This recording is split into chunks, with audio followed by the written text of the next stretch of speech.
And if it's your first pregnancy, boy, is this new and unfamiliar. No matter how much you read, it's the first time your body's doing this. When we're moving into something unfamiliar, we might be scared, but it's because it's unfamiliar, not because we're incapable. Welcome to the Birth Education Center podcast, hosted by myself, Care Messer, an entrepreneur, birth educator, and doula. My team and I want to help you discover your options in birth and postpartum, how to find your voice, and how to use that voice to navigate our maternal healthcare system. You and your baby are not just a number. This information includes doulas too. Now let's get started. Today's show, I want to say, is the first that Jenny and I have recorded, but Jenny and I have played this recording game and having it not work for so many episodes now that this is the first one that's actually going to record the right way and work. So I want to welcome my friend Jenny West, who's been a midwife for over 35 years. She's been a mentor for me since my earliest birth educator baby days as a hypnobirthing educator. Jenny had an amazing birth with one of her families, which was one of the births that we showed way back in the day. And I knew I wanted to get to know her. And I saw her at one of the hypnobirthing conferences, and I saw her across the airport and screamed her name out like I was a fan girl. Probably embarrassed myself. I totally caught her off guard. She's like, "Who's the stalker?" Apparently that's what I do with my soul family. As soon as I recognize them, I now am your stalker. So we have become really good friends over the years, and she has really helped me when a couple has come with something that they have been stumped with. And we've needed to sort out what's actual information and what their actual fear is versus what their actual risks are for those procedures or, suggestions by their providers. Because Jenny has been around natural birth for over 34 years. And she knows what has worked in the birth room before we got so medically minded in our medical care. So welcome, Jenny. Thank you for putting up with all the times we've re-recorded and re-recorded over the last 6 months. Well, thank you for keeping at this so that we can officially record something. Officially record something. Today, we're going to talk about fears. Jenny and I have both been educators for a long time, and parents come in with a ton of fear. Some of it is really heavy, and some of it is moderate. So moderate fears would be, I don't want to poop. What if I tear? Things like that. And then some of them are, I feel so stuck and paranoid, I can't move forward. And we want to give you practical skills on how to be friends with your fear and overcome that and actually work with your fear. Because as we start recording different episodes together, we're going to give you real case scenarios on what used to happen with gestational diabetes, for instance, in the home birth setting, and how midwives manage that care for a long time. And then what is done now, where we're labeled high risk and stuff like that, so that you can look at both pieces of information, sort that out, and see how that applies to you. And that's just one example of one of the episodes that we're planning on recording.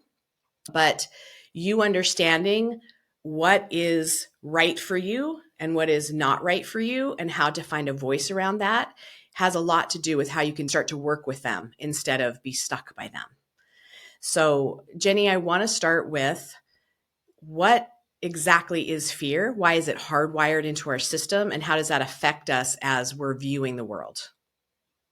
And true to form, because we know each other, I'm going to put a pin in that question and go back to the fear is there initially to protect you. It's being brought to the forefront for a very noble reason, so that you survive. So one of the big things I learned was that you don't try to dismiss the fear or put it in a shoebox or act like you don't have it.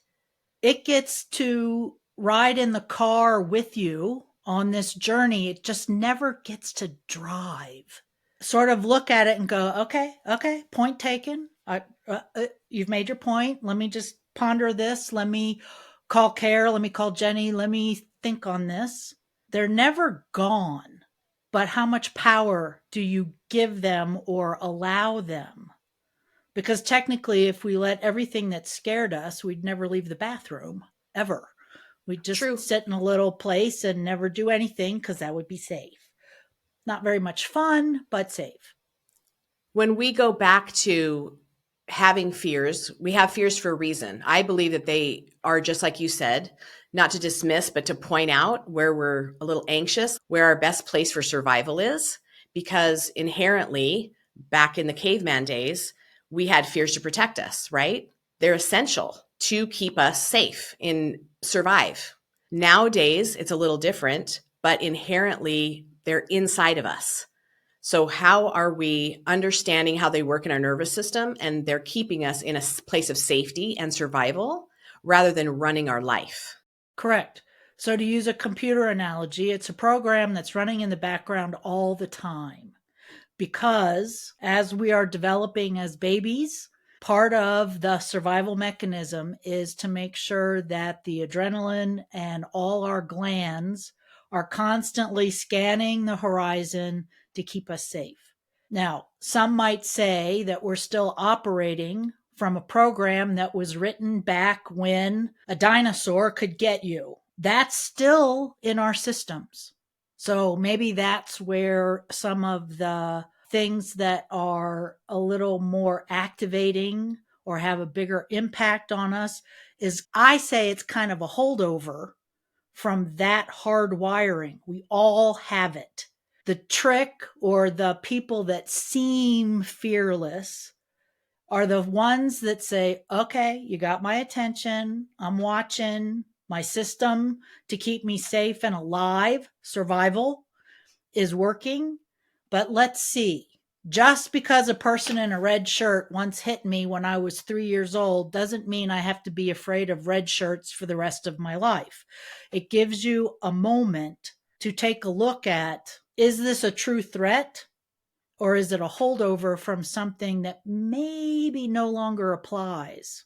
Well, and that also opens up the door for epigenetics, right? What happened to our great, great, great, great, great grandmother 19 generations back is still threaded through our genes. We do have to sort through some of that, but those can seem real threatening and as if they are our own fears, which is where we kind of need to sort those things out with our critical thinking. And part of the reason we talk about fears is to help you prevent possible things from coming up and giving you some strategies for how to deal with them in the moment. Because if you're starting to practice now with, am I going to let that take over, or why am I scared of that? Like, you're getting curious around it. Once you get well practiced in that, fear doesn't become something that sticks you in a place. It opens up a conversation. And that's where we want to get to with our fear understanding and our practice with fear. Right. And I can already hear some of the listeners thinking, well, isn't it great that you all are so logical when you're busy being scared? That does require a little practice, just like meditation. It's all deceptively simple, but you have to do it. So, having something come up that scares you. I'm trying to think of an example. Your care provider says something. Well, let's see, you got a little bit of extra protein in your urine this time. Oh no, I've got preeclampsia. Oh no, your brain ricochets off to all the things that could mean. In that moment, there's the practice part. Purposely taking a breath, and it can be overt. And if your care provider, to stay with the example, notices that you're taking a big breath, you could say, that little piece of information sort of made me feel nervous. What does that really mean? How far down the road is my urine sample going to take me? But taking that breath, the simple act of filling your lungs and emptying them, it could be quietly. If you're on the subway or you're in public and you don't want anybody to know that you're having a moment, it is the act of feeling your chest rise and fall. Minimum 3 breaths, 4 breaths is better. And that tells your nervous system to say, okay, we're having a thing that has been brought to our attention that may be life threatening, but let's tell the central nervous system to calm down long enough that we can send blood to the brain instead of to our extremities so we can run away from the thing that's scaring us. That's what happens is the blood bypasses the frontal part of the brain, the neocortex, that's going to give you the logical solutions because it's already so threatened that you're running away from the mastodon or whatever was threatening your safety and your life. Now, part of me wants to laugh that a sentence about your pee stick could trigger the same reaction as an animal As a or something mastodon. threatening your life.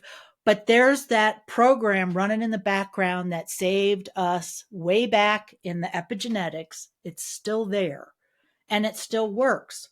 And one example of that is when the red pickup truck almost hits you and somehow you turn the steering wheel and you got past it, they didn't hit you. That's that ancient survival process working. You didn't even know you saw the red pickup truck and you were already taking evasive action. And then you're back. And now you really are going to take a few breaths. Particularly if To you're clear out pregnant. that adrenaline. You're going to put your hands on your belly when you can and say, okay, we were almost killed by a red pickup truck, but we're okay. We're okay. We're okay. You need to tell that to yourself too. All that adrenaline that dumped into your system to keep you alive served its purpose, but you're alive. Do you want to go find the red truck and scare them? Maybe, but everything worked as it was designed to work. It's coming back to the word I chose this year was being present, because I'm always so 10 steps ahead with every worst case scenario so that I can, hedge my bets that I'm going to survive that, which I'm sure is hardwired from life in my childhood. But coming back to the moment of, no, I'm safe. I'm alive. He didn't hit me. Everything's okay. And when we can transpose that and start really practicing that, it's that being present with, as of right now, I'm okay.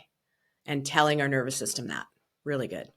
I know when I was a brand new midwife, I just was terrified to physically walk into the hospital. If I had a client who now needed what they do there, that continuum of care, and I shared it with somebody, and they said, before you step into the hospital, stop and take a breath. Nothing catastrophic is going to happen in the course of the amount of time it takes for you to take a breath. And this was before anybody was aware of what goes on. Nobody was sharing the central nervous system. What's occurring to me right now is a book called 1 Minute Meditation that the person teaches you how to totally, completely relax, like you've done 20 minutes of meditation in the course of one breath. Beautiful. And that stuck with me. It's like you always have time to take a breath. I can tell you as a midwife, when something's going sideways in a birth and I know I'm going to have to put my hands inside to check the baby's position, before I do it, I am taking a breath and I'm probably also praying or meditating and I'm having a conversation with my fingertips. Please tell me something of value. If I'm going to do this now, please tell me something of value. Help me understand what's happening so we can address it. But I always take a breath. I mean, now I don't do it at the hospital door. When I get out of the car, I stand next to the car and just take a few breaths. It's like, it doesn't matter who's on call. It doesn't matter. We're here because we need what they do. You're going to have the right words. I'm having a little conversation with myself while I'm breathing. But we now know from all this research that it changes how your brain works and your central nervous system so that your brain can work, even if you're uncomfortable. And quite recently, I read something that, and I may not do the quote justice, but it was talking about moving into something unfamiliar, something that might be scary because it's new. And if it's your first pregnancy, boy, is this new and unfamiliar. No matter how much you read, it's the first time your body's doing this. When we're moving into something unfamiliar, we might be scared. but it's because it's unfamiliar, not because we're incapable. And I don't know, that just struck such a beautiful nerve in my brain. It isn't. I am a capable person. I'm intelligent. I know how to read. I know how to read a room. I know how to look at stuff.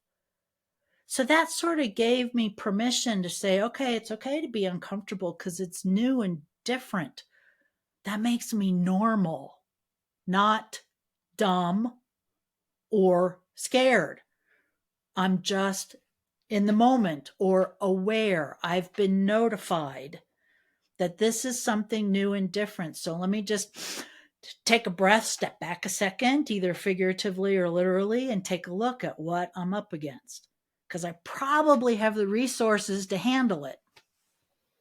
You pointed out something too that I think is important. It's unfamiliar. It's not that the situation itself is scary. It's just unfamiliar, which may feel scary to you, but the actual situation you're walking into might not be the scary part. It's just the inhale of, I don't know, I've never done this, I don't want to mess it up. And that inhale is what's telling your body, hey, I need to pause what's happening. But it's the nice deep breaths of, oh, wait, no one is chasing me. I am okay. It's unfamiliar. Like, you do kind of have to rationalize that because we get stuck in fear. Stuck is one of the words that I have been, it's been a pattern in my whole life that I've been trying to overcome. And it came from my birth. I'm stuck, I'm stuck, I'm stuck. And overcoming that is this breath work.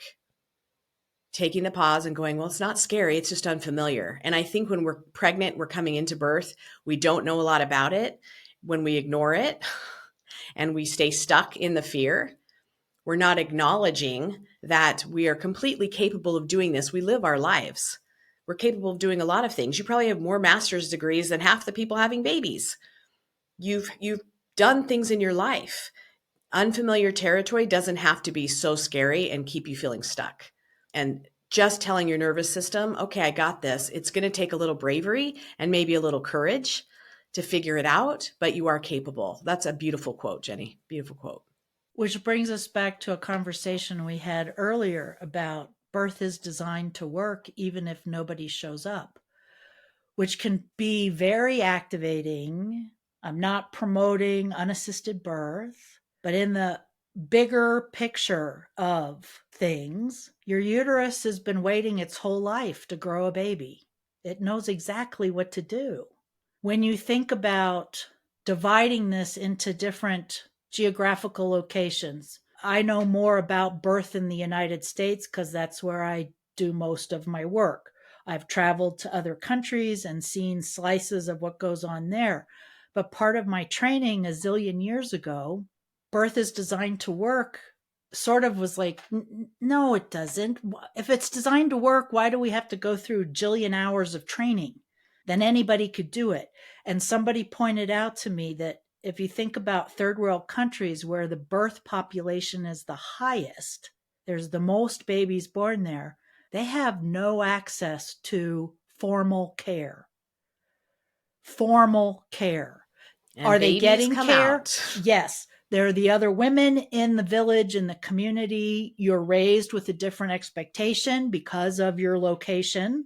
But there isn't somebody with a piece of paper that says, look, I know how to help you have your baby. They're not coming to your birth. So that gave me that different perspective, that moment of, okay, let's step back. Depending on where you live, birth is designed to work even if nobody shows up. So this idea, and I can't remember if it was Karen Strange, somebody in the course of my training said, we're the only mammals that relocate in the middle of birth. We're the only mammal that gets in the car and goes to a different location, and we purposely put ourselves into the hands of strangers. No other mammal does that. That also was a moment of, oh, yeah. And we're the only mammal that pulls babies out. Well, yeah, Other the list mammals is don't do long that. about what, yeah, we're the only mammal that. We could fill a lot of fill in the blank questions there. But yeah, oh, I think it was also maybe Sarah Buckley talked about watching her cat have babies behind the laundry hamper. And that if you moved the hamper, labor stopped. because the cat didn't feel safe anymore. You were watching. And that changed my perspective, you know. That's one thing being a direct entry midwife. You're constantly learning from your clients and from anybody you talk to based on their experiences, what worked, what didn't work. So if fear is there to protect us, I talk about in hypnobirthing how fear shows up to point out where you need more help. And instead of letting it paralyze you and make you feel stuck, look into that, be curious about it, and then try and organize yourself of how can I find out more about that? Where can I find more support in that? Because I don't want that to be a thing for me. So let's talk about when you're deciphering what that fear is that's coming up. Where do you start with finding the right support or an understanding of how to make that fear part of an ally instead of an enemy? Luckily, that's also hardwired. The moment you notice you're afraid and can take that breath, a different set of hormones comes through, because you can't be curious and noticing things and terrified or afraid at the same time.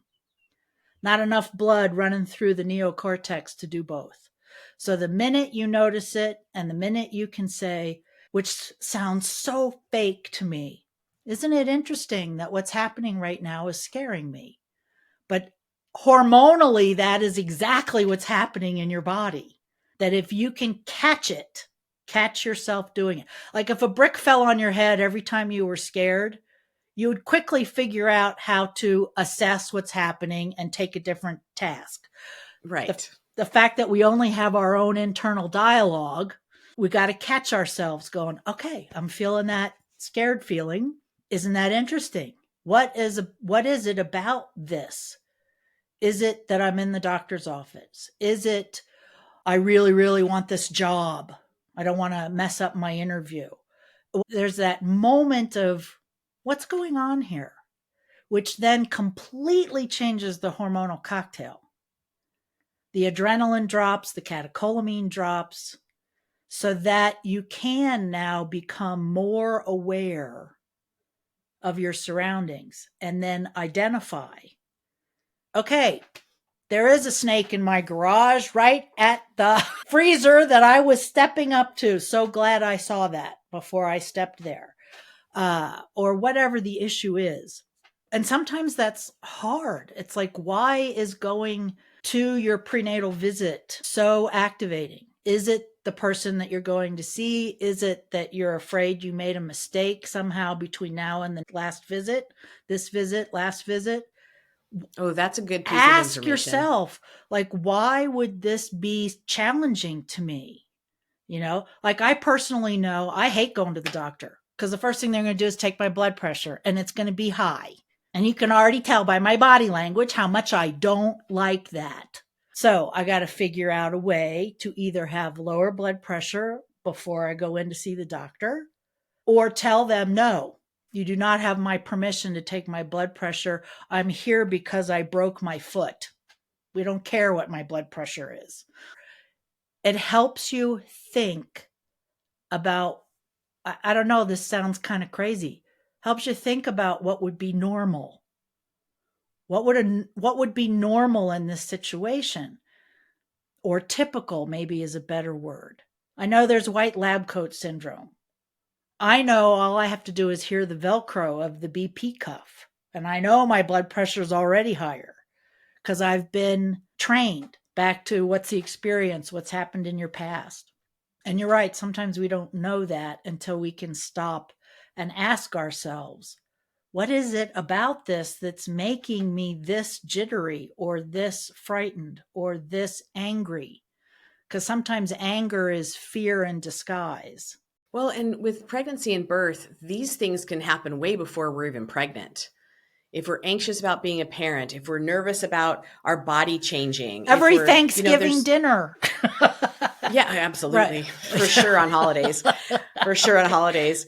But when we're thinking about being pregnant, I know I've had a lot of moms that say I was so anxious about I have had eating disorders in the past. I'm worried about my body changing. I'm worried about how I'll bond with my baby if that happens. And instead of getting help around it, They stayed quiet about it because they didn't find the words to talk or didn't know where they could find support. So it has stewed the entire time. And these are the things that can be preventable if we are looking at fear earlier before things have happened. Okay, this could come up for me because I already am anxious about it. I'm not even pregnant yet. Let's find that help. Let's take those deep breaths. Let's decipher that, because our fears affect our babies. We are baking a baby and we are influencing their imprint.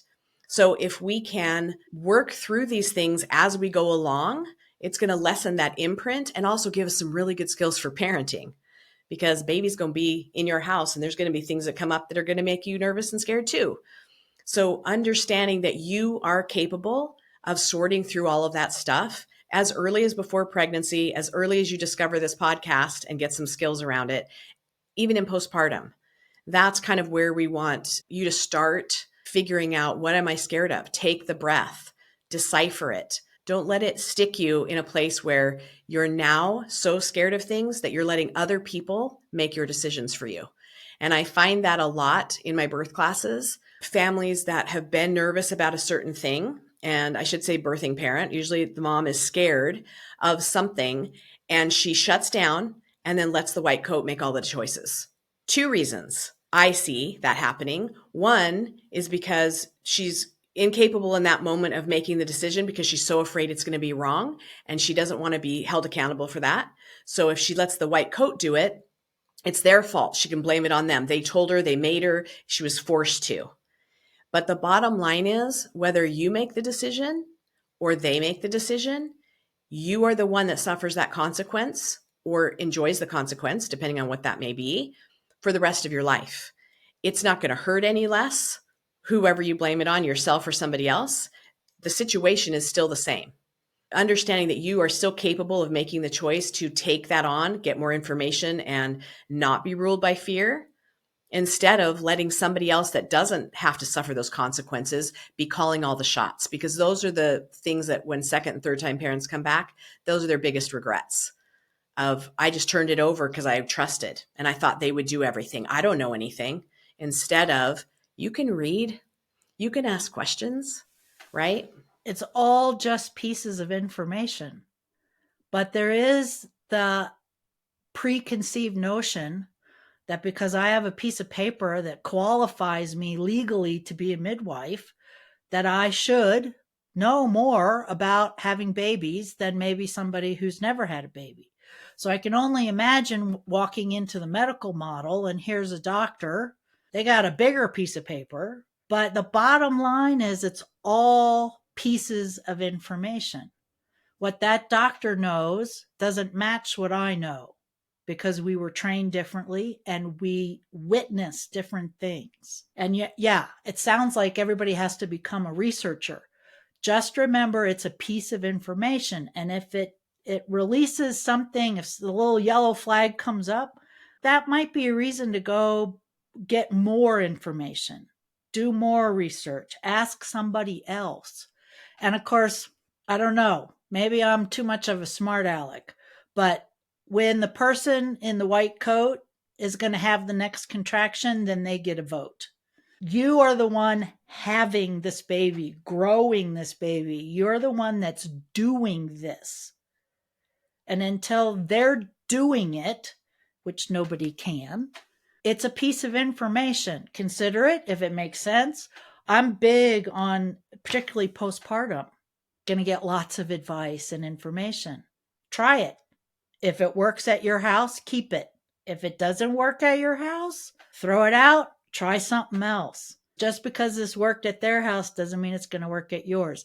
Same thing can be said for every prenatal visit, every early labor, middle labor, late labor, immediate postpartum, whatever category you want to put on that. It's all just bits of information that may or may not apply to you. Can I bring up a little bit of information Sure. and have you comment on it? Well, you know, you're 35, so your pregnancy is geriatric. So we're really going to have to do more tests. We're going to have to really monitor you because your risk of stillbirth now is just astronomical compared to if you'd done it last year when you were 34.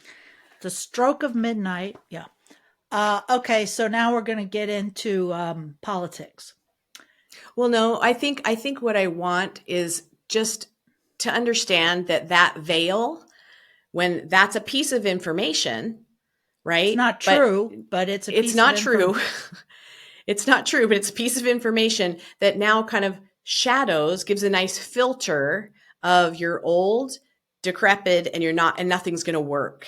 And if that starts to foreshadow everything in your perfectly beautiful pregnancy where you've never been in this good of health, you've never eaten this well in your life, if that's a foreshadowing, that needs to be looked at as well. It's not, I mean, because we're going to do an episode on this later, but looking at it from that point of view, how can that switch you into fear mode when you were really excited about your pregnancy and you're having the best time of your life being pregnant at 35? If you can catch yourself and say, "Isn't it interesting that this physician or this care provider is feeding me this big story based on my age when I did my homework. I do feel good. I do exercise. I do eat well. I did plan on getting pregnant, so I'm eating well." You know what you're doing. That is the test answer based on age. And insurance companies created this category. It's not at 35, it's not based on anything. You got to be 45 years old to change the numbers. And when I say change the numbers, I mean a whole number instead of 0.07%. Okay. So, as a midwife, my answer always is that if your body figured out how to conceive and be pregnant, you're fine. So let's move forward with that piece of Let's go information. from there. Right. Yes. 45-year-old pelvis opening for the first time to let a baby out versus a 22-year-old pelvis. Yeah, there's going to be some differences, but it isn't life altering. So I get what you're saying. How do you know which pieces of information to keep and which ones to throw away? And that's where you stop being afraid and start being curious. How valid is this that I'm 35 years old in 2 weeks? Oh no. Or maybe I need a different doctor. Maybe I need a different care provider that isn't going to feed me all this big long paragraph without the justification behind it. I've had families that have had a diagnosis or a piece of information tagged onto them without it being officially written in a chart, but it's in their head because they said XYZ, right? Like placenta previa. I have placenta previa. And I said, really, is it covering the hole that the baby comes out? And they're like, no, but it's super close. So my low lying placenta. So they've already in their mind, I don't know if I should take a birth class because I'm going to need a C-section. And we're at 18 weeks, 20 weeks. And I'm like, well, let me tell you what actually can happen in a typical pregnancy, right? But they didn't hear that at their doctor's appointment. So they're immediately going, oh my gosh, I'm going to need a C-section. And we don't even have all the bits of information yet. And they're full of fear because that was the one thing they didn't want. So take that breath, start looking for other information. Thank you for that piece of information that activated something in me. It activated that I don't want a C-section. I'm scared of surgery. Cool. Now we know that. Right. And then how do we start to gather the evidence for or against or balanced information so that we can actually see what's going on in our body? Because at this moment, yes, you have a low-lying placenta. Does that mean you might still have a low-lying placenta in 5 months? Most likely not. Correct. But you don't know that yet because you haven't educated yourself on it. So decipher that information. What's activating? Come back to why are you being activated? Take those breaths. And I like that, Jenny, that hormonal cocktail shifts. So the stress hormones and the adrenaline are going to go down as okay, I'm not being chased. Let's look in this moment. Right now, I'm safe. Let's figure this out for long term. Good skills to have. So yes, I back to that, the one moment or 1 minute meditation, and then I realize now that the fear can be in the car with you, but it can't drive, came from a book I read written by the gal who wrote Eat, Pray, Love, Elizabeth Gilbert, yes. Gilbert. Yeah, and it's a book about fear, and the book is called Big Magic. And she talked about how she ran her whole life was fear based. and she was a teenager, and they were getting ready for a car trip. And in that moment, she realized that being that kid, fear was your only motivating factor, the one that was always scared, was really boring. And I remember I had to reread that sentence, that being the scaredy cat is boring. And yet she went on to really elaborate on that. And it was one of the best things I ever read about sort of picking through fear and giving it no power. It's sort of like, yeah, I got an itch on my ankle. It's like the same level of, okay, I've noticed that. Let me take care of that. Reach down and scratch it. Or, okay, I'm having a fear reaction. What's going on here?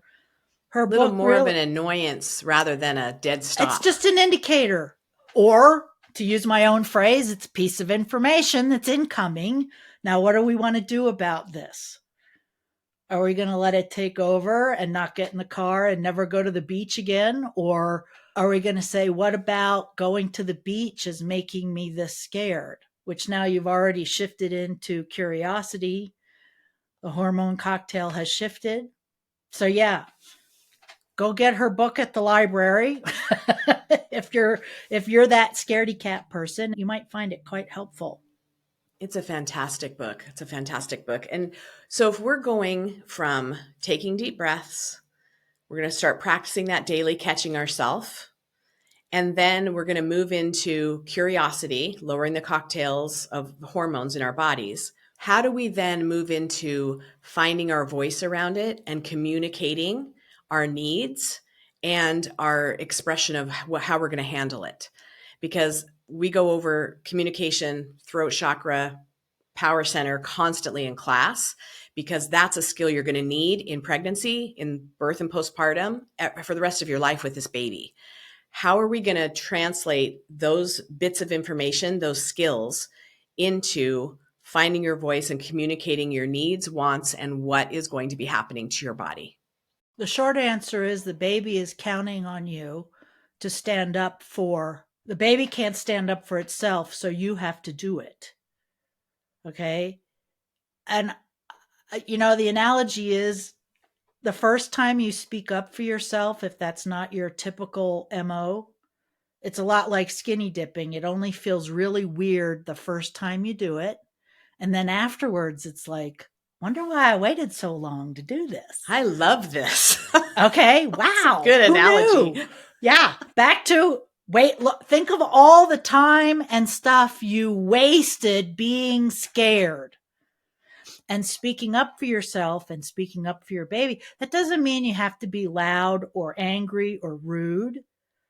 Like I learned from one of my clients. Oh my gosh. This was before everybody had a cell phone. He traveled with a computer.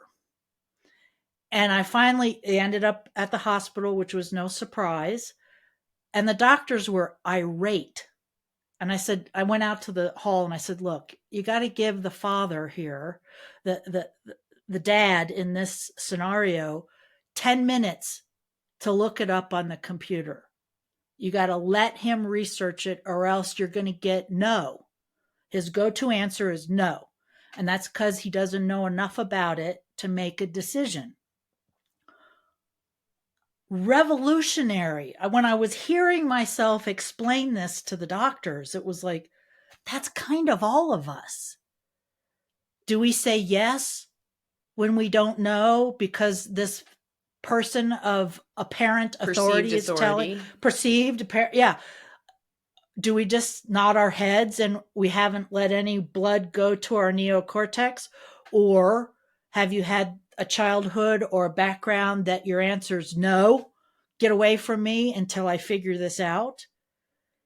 Either one is a knee jerk response, but in that nanosecond of automatic reaction, you have the opportunity to say, I need a minute, or I don't understand this. I heard what you said about being 35 years old. I don't understand how that turns into I'm at death's door because I'm pregnant. I need some time. And I always find it interesting that there's the C-section is scheduled, but we're going to schedule it 2 weeks from now. Well, then nothing catastrophic is actually occurring, is it?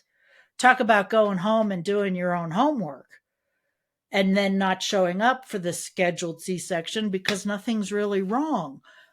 I can see how that feels like a huge step to go from I hardly ever speak up for myself. But, if you need permission from somebody, I'm giving you permission to speak up for your baby. Speak up for your own birth experience. There's no overs.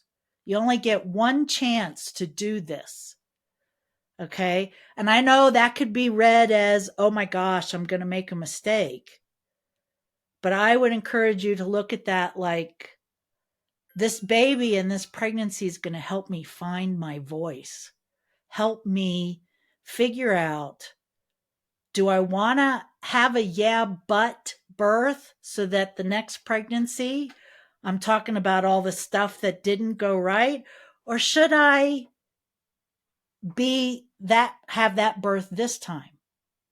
Happens in my practice all the time. I know you get it as childbirth educator. They have one or Yep. two babies. They've figured out what they don't want. So now they come into your office loaded for bear because let me tell you what we're not going to do. And that's the place to start, right? If that's what you can start with, go for it. But from there, we're going to navigate into, okay, if you could have anything, what is it? And one of the techniques I started using in the last 10 years is fast forward, baby's in your arms, and see yourself telling your birth story. What are the parts of that story that are important to you, critical to you? What are the parts of that story that make you go, yeah, look what we did? Play with the story. Did you call a midwife right away? Did you wait to go to the hospital? If the father of the baby's in the picture, did you let him sleep through some of the labor so it could just be the two of you? Play with the movie script of the story you're telling to help you figure out, what is it that I want? If in fact I can have whatever I want, if this baby and this body, we know how to do this together, what do we want? And then go get it.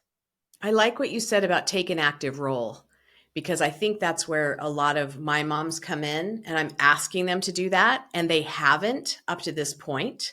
They did call and get in a birth class, and that's the starting point sometimes. I wish I could get them 3 months before they were pregnant. It'd be much easier for them. They'd have a better pregnancy. But that first point is where we're going to start from. If that's 3 months before they take my class, great, let's start there. But taking an active role instead of being a bystander and being like, I'm just going to go with the flow. I'm going to see how it goes. I don't want to get tied to whether I want a medicated birth or a natural birth. I'm just going to go with the flow of it and see what happens. That failing to plan and take an active role and explore your options takes all your options away.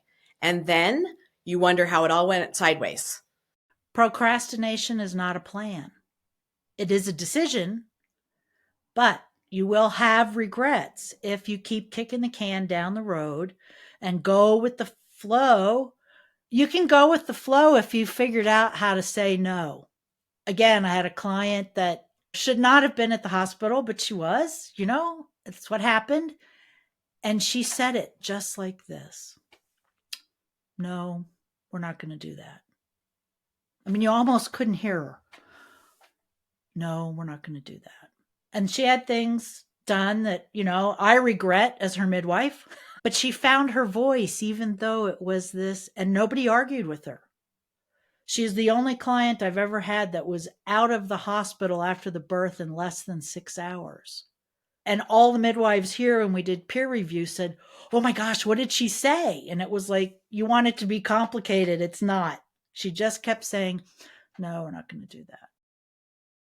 We're going to take the baby to the nursery because we just need to do this 20-minute check and your husband can come with us. No, we're not going to do that. She never explained herself. She didn't follow it up with, you want to do a newborn exam? You're going to do it on my chest. She just said, no, we're not going to do that.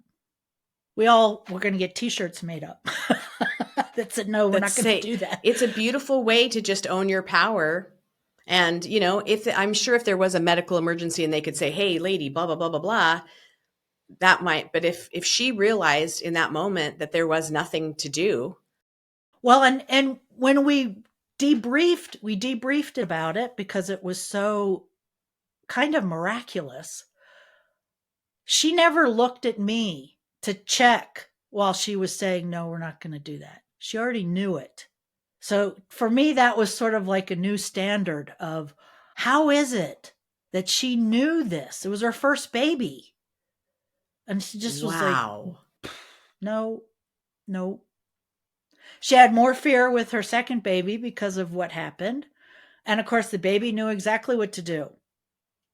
She had a team of 3 midwives. None of us made it. The baby came flying Come out. quick. It's like, I got this. I got this. And I learned from the last one, no, we're not going to do this. This is what we're going to do. Her third pregnancy, she had a little bit more anxiety. And again, I was there, but she didn't need me. Back to birth is designed to work, even if nobody shows up. I had all my charting and equipment, but I never even had to touch her. She could check herself. The father received the baby. It was amazing. And to me, closer to as it should be. It's your baby. It's your birth. You get to say how it's going to go. And I believe after watching and being privileged to be in the room with countless birthing bodies, you know when something's wrong because the baby's talking to you and so's your body. Midwives have to address and discuss is what's the difference between intuition and fear. But again, 4 breaths, you can probably ascertain if this is a fear-based thing that's for real or it's an intuition thing that's for real. So yeah, bottom line, short answer, remember to breathe. Good information. I want us to start practicing that. Thank you for being here today, Jenny. There are more episodes to come. And as you get information from upcoming episodes, as you get information from your doctor's visits, as you get information from lovely internet searches that you do, as you get information from all the stories, toxic or not, that you're going to get from family and friends, take those breaths, evaluate what's going on, see if it's a fear of yours, or if you don't know where that fear is coming from. Become curious and asking questions, lower those stress hormones, and then start doing your research and making decisions. Active role, not procrastination. And we'll see everybody next week. Thank you. Thanks for joining us today. And remember, it's your body, your choice, and finding your voice is your power. Be sure to subscribe to our YouTube channel, follow us in all the places, and go to birtheducationcenter.com for our blog and more online education classes. And we'll see you next week.